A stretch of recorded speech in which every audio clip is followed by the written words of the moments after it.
This is National Native News. I'm Antonia Gonzalez.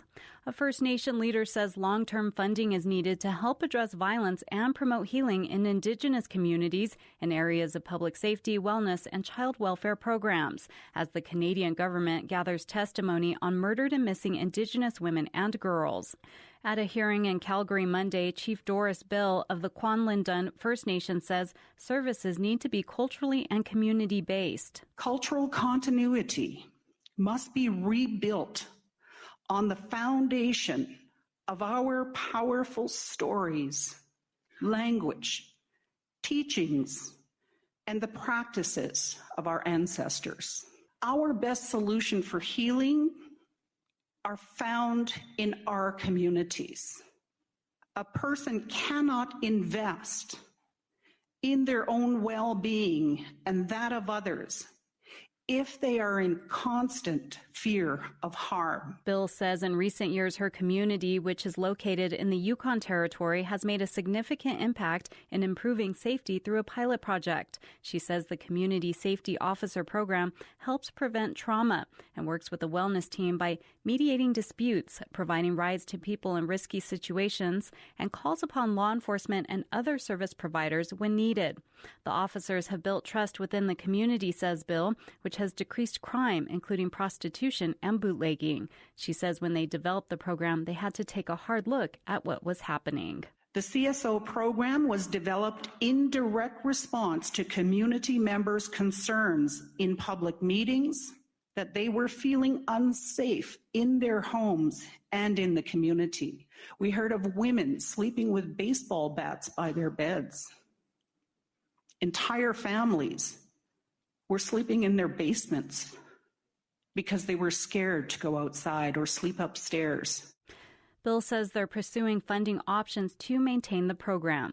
Commissioners in Canada's national investigation into missing and murdered Indigenous women and girls is holding hearings in Calgary this week and heading to Ottawa in December.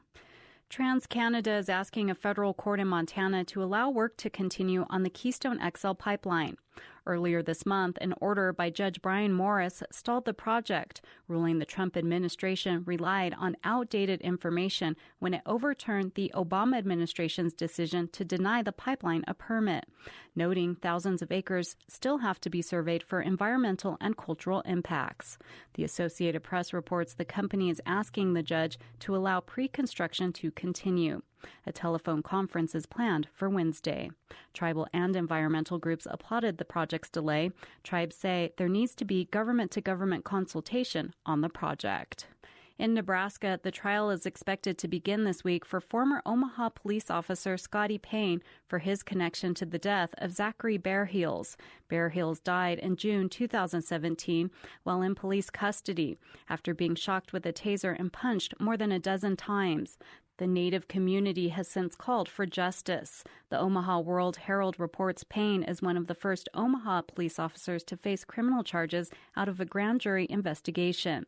In the late 1990s and 2000, 2 Omaha police officers involved in deadly incidents initially faced charges but were later dismissed. Bearheels, who was mentally ill, was said to be traveling between South Dakota and Oklahoma when he was kicked off a bus and spent hours wandering Omaha streets before the officer-involved incident took place after a convenience store employee called police. A second former Omaha police officer is awaiting trial for his part. I'm Antonia Gonzalez. National Native News is produced at the Annenberg National Native Voice Studios by Kawanak Broadcast Corporation. Funding is by Odawi Law Group, provider of Indian law solutions, and by the Corporation for Public Broadcasting, with support from the Public Radio Satellite System.